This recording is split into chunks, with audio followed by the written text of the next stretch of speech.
दर्शकों, ABP news में आपका स्वागत है। आज हम बात कर रहे हैं एडवोकेट मयंक अरोड़ा जी, जिनकी रोहिणी कोर्ट में एक मिसाल कायम है, और एडवोकेट अभिमन्यु वत्स जी की भी रोहिणी कोर्ट में एक मिसाल कायम है, और एडवोकेट आकांक्षा जैन जी रोहिणी कोर्ट में एक मिसाल कायम है। आप देख रहे हैं एबीपी न्यूज। शाहिद वसीम खान के साथ, नई दिल्ली। जो भी आपके पास क्लाइंट रहते हैं, हमने सुना है कि आपकी एक मिसाल कायम है, बहुत जल्द से जल्द केस को रफा दफा करवा देते हैं। उसके बारे में बताएं, कैसे एक्सपीरियंस आपने सीखा, कहाँ से सीखा, कैसे करते हैं आप? जी सर, ये आपका बड़ा अच्छा क्वेश्चन है। सर, मैं 2020 से अपनी वकालत ये लॉ प्रोफेशन में आया हूँ, ठीक है ना। इस लॉ प्रोफेशन में सर बेसिकली आने का मेरा मुद्दा यही था कि जो भी हमारे यहाँ पे ऐसे मेरे पास कई क्लाइंट्स हैं, ओके, मैं काम करता हूँ, सुनता हूँ, समझता हूँ। तो जी, इसी कोर्ट के अंदर एक ऐसे एडवोकेट संजय दुआ जी मौजूद है, चेम्बर नंबर 517 में। हमने उनका भी इंटरव्यू किया है, लगातार उनसे हमारी बात होती है। वो समाज सेवी कार्यकर्ता और समाज के लिए तन मन धन से लगातार 24 घंटे वो तैयार रहते हैं। तो क्या ठीक संजय दुआ के तरीके से भी आप भी समाज के लिए काम कर रहे हैं, समाज के लिए काम कर रहे हैं? जी सर, वो हमारे सीनियर हैं, संजय दुआ जी, एडवोकेट, रोहिणी कोर्ट्स के प्रैक्टिसिंग एडवोकेट है, वो कई सालों से यहाँ पे कर रहे हैं। सर, मेरा भी उन्हीं की विचारधारा है। सर, मैं भी अपना तन मन धन से अपने यहाँ पे काम करता हूँ, सही है। जो भी क्लाइंट है उसकी फेवर की पूरी बात अपने जस्टिस कोर्ट में, न्यायालय में रखता हूँ कि इसमें क्या मैटर है, इसमें क्यों नहीं न्याय मिला जा रहा।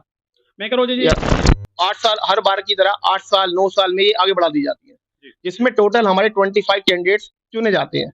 ये बीसीडी का इलेक्शन बार काउंसिल का ऑल ओवर इंडिया की अलग अलग अपनी यूनियन बनी हुई है। हमारा बार काउंसिल दिल्ली में इस बार आपके पास जो कैंडिडेट है 200 के लगभग है सर। यस, 2 to 1 कैंडिडेट हैं इस बार जो इलेक्शन कंटेस्ट कर रहे हैं। इसमें फीमेल कैंडिडेट 82 हैं, बाकी 10 सब जेंट्स हैं। इसमें इस बार इन्होंने पीडब्ल्यूडी कैटेगरी भी रखी हुई है। सर, 2 to 1 में इस बार 5 फीमेल रिजर्वेशन सीट फीमेल की कर दी गई है इस बार, और 2 इन्होंने अपना मतलब अपने ऊपर से नॉमिनेट करेंगे, बाकी रेस्ट जो मेल कैंडिडेट है। सर, बीसीडी में मेरा अपना ये कहना है, हमारे कोई नई टीम आ रही है, संजय दुआ भी इस बात को कह रहे हैं कि नई टीम आ रही है और यंग टीम आ रही है, वो इसलिए आ रही है। पहले क्या होता था, 1-2 लोग उसमें से चेंज होते थे, बाकी सारे के सारे वही पुराने लोग होते थे। लेकिन इस बार कोई नई टीम आ रही है, इस बार कुछ बदलाव होने जा रहा है कोर्ट के अंदर। जी सर, जो भी यंग एडवोकेट बदलाव होना भी चाहिए। हमारी लड़ाई क्या है? हमारी लड़ाई ये नंबर की, सीट्स की, वर्क की, स्पेस की, सब चीज की लड़ाई है चाहती है कि जो भी नए यंग एडवोकेट आ रहा है, क्योंकि मेरा ये कहना है जो सरकार है वो यंग एडवोकेट की होती है। जो हमारे सीनियर है उनको मान सकता है। जो भी नया वकील आ रहा है, जो फर्स्ट जनरेशन है सर, उसमें हमारे एडवोकेट प्रोफेशन में टाइम लगता है। तो सबसे पहले जो क्लाइंट डीलिंग करना है, केस तो होना चाहिए। रहे हैं, यदि आपसे कोई संपर्क चाहता है दिल्ली से या दिल्ली के बाहर, हिंदुस्तान या दुनिया किसी कोने से, एक बार अपना मोबाइल नंबर से लोग आपसे संपर्क कर सकें। जी sir, myself is Mayank Arora advocate. मैं रोहिणी कोर्ट में प्रैक्टिस करता हूँ और विभिन्न अपने जिला न्यायालय में भी दिल्ली के। आप अगर मेरे से मिलना चाहते हैं तो आप मेरा मोबाइल नंबर 7533000126, आप मुझे इस फोन पे आप घंटी मारिए, आप मेरे से बात कर सकते हैं। जो भी आपकी बात है वो आपको मैं समझूंगा और आपको मैं जस्टिस दिलाने के लिए पूरी हेल्प करूंगा। लेडीज हैं और जो फीमेल्स हैं, तो फिर क्यों ना फिर वो बार में भी तो होनी चाहिए ना, क्योंकि जो उनकी जो समस्याएं होंगी खुल के, तो फिर वो एक महिला को कह पाएगी। तो कुछ ऐसी प्रॉब्लम्स भी होती हैं, वर्क प्लेस पे हरासमेंट होता है, मतलब काफी चीजें होती हैं, तो इसलिए वुमेन्स का होना बहुत जरूरी है। तो अगर बारे में हम बात कर रहे हैं, हाँ, तो इसी के लिए तो मैंने बोला कि कई चीजें होती है, वर्क प्लेस में हरासमेंट्स होती हैं, काफी कुछ होता है, कहीं पे भी उन्हें अनइक्वालिटी दी जाती है, कई बार उनके साथ तो मतलब बहुत चीजें होती हैं, हर जगह मतलब अनवाइस बिहेवियर किया जाता है। तो इसके लिए तो महिला को आना चाहिए जरूर, जब वो मतलब प्रोफेशन में है तो बाहर में भी तो होनी चाहिए ना।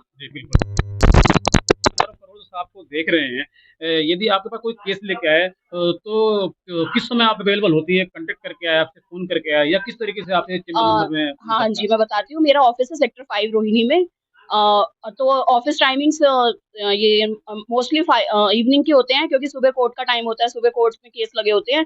तो अगर किसी को भी आना हो तो वो इवनिंग के वक्त कभी भी आ सकता है, 5 to 8 PM के बीच में। एक बार अपना परिचय दें अंत में। मैं रोहिणी कोर्ट में प्रैक्टिस करती हूँ। मेरा नाम एडवोकेट आकांक्षा जैन है और मैं civil, criminal and matrimonial cases handle करती हूँ, और बेसिकली स्पेशलाइजेशन कंज्यूमर में। हर चीज का एक वक्त होता है, टाइम होता है, तो टाइम निकलने पे वो चीज की कोई वैल्यू नहीं रह जाती। ठीक है। स्क्रीन पे चल रहे नंबर से महक जैन जिनसे आप संपर्क करते हैं, उनकी धर्मपत्नी हमारे साथ मौजूद थी, उनसे भी आप महक जी के द्वारा कांटेक्ट कर सकते हैं। आप देख रहे हैं एबीपी न्यूज नंबर मैं शेयर कर देती जी, हूँ। भी 24 घंटे कर सकते हैं, जो भी केस है आप इनसे केस सलाह ले सकते हैं।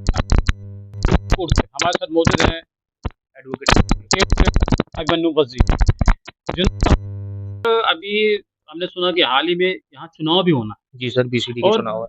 लगातार पहले जो चुनाव होते थे पुराने लोग आते थे, इस बार नए कैंडिडेट और यंग लोग आ रहे हैं और महिलाएं बढ़ चढ़ के हिस्सा सर ले भी रही हैं। यंगस्टर आनी चाहिए, नई सोच आएंगी, नए विचार आएंगे, नई टेक्नोलॉजी से काम किया जाएगा। महिलाएं आएंगी, महिलाएं हमारी एक तरह से इक्वल होती हैं। जी महिलाएं आएंगी, इक्वलिटी बराबर रहेगी। जी कई जी कई तरह की बातें होती है जो जो वुमेन से शेयर नहीं कर पाती, वो आपस में वुमेन से शेयर कर सकती है। जी उन्हें भी अपॉर्चुनिटी मिलनी चाहिए जी। और सब एक इक्वल हैं तो सबको बराबर से आना चाहिए। तो हमारे जो दर्शक इस वक्त आपको देख रहे हैं, यदि आपसे वो कांटेक्ट करना चाहें, संपर्क करना चाहें, तो कैसे संपर्क करते हैं? एक बार मोबाइल नंबर सर बताएंगे अपना। मैं एडवोकेट अभिमन्यु वत्स 2020 से प्रैक्टिस कर रहा हूँ। मैं सिविल, क्रिमिनल और मैट्रिमोनियल मैटर्स देखता हूँ। मेरा चैम्बर नंबर 217 रोहिणी कोर्ट में है और ऑफिस मेरा यूनिक अपार्टमेंट सेक्टर 13 में है। मेरा मोबाइल नंबर है 9818466191। कभी भी किसी भी टाइम आप मुझे कांटेक्ट कर सकते हो। मैं आपकी सेवा के लिए हमेशा हाजिर हूँ, हमेशा प्रेजेंट हूँ। और अभिनव जी, जैसे मैंने सुना है कि आप भी जो भी केस लेते हैं उसको बड़ी जल्दी रफा-दफा करवा देते हैं आप। कम समय में कैसे एक्सपीरियंस लिया आपने, कहाँ से सीखा, किस तरीके सर से आप करते हैं? कोशिश हमारी यही रहती है कि जितना हो सके उतना हम जल्दी केस को और रिलीफ दिला सके क्लाइंट को, जो भी हमारे पास आते हैं। जी, हम दोनों स्कूल मेट्स भी हैं, एसोसिएट्स भी है, एज अ पार्टनर भी हैं। जी। हम दोनों एक साथ ही मैटर्स देखते हैं, advocate Mayank Arora and advocate Abhimanyu Vats. और कोशिश हमारी यही रहती है कि कोई भी आए तो उसको रिलीफ मिला जाए, जैसे जल्द हो सके, क्योंकि जो भी आता है प्रॉब्लम के बिल्कुल, साथ आता है। बिल्कुल। यहाँ पे कोई सुखी तो आता नहीं, सब दुखी आते हैं। अगर वो तो वो गरीब यही सोचते हैं कि जितना हो सके हम यही सोचते हैं कि उनको जल्दी से जल्दी उनको गरीबों रिलीफ के लिए मिले। क्या करते हैं आप, जो गरीब लोग आते हैं, सर जो गरीबों का लाचार हैं? सर गरीबों का ऐसा है, जो भी गरीब आता है उसके हम प्रॉब्लम्स को देखते हैं। उसकी जो जैसी जो प्रॉब्लम होती है उस तरह से हम उसको ट्रीट करते हैं, उस तरह से उनके केसेस को हैंडल करते हैं। यहाँ तो ऐसे भी आते हैं कि होते अमीर है, बताते गरीब है। जी, जी। तो हम पहले देखते हैं कि बाद में कितना दम है, कितनी सच्चाई है। तो जी एक बार अपना परिचय दे दें अंत में एक बार आप। परिचय तो यही है sir, advocate Abhimanyu Vats, chamber number 217 Rohini court and office at unique apartment sector 13 Rohini.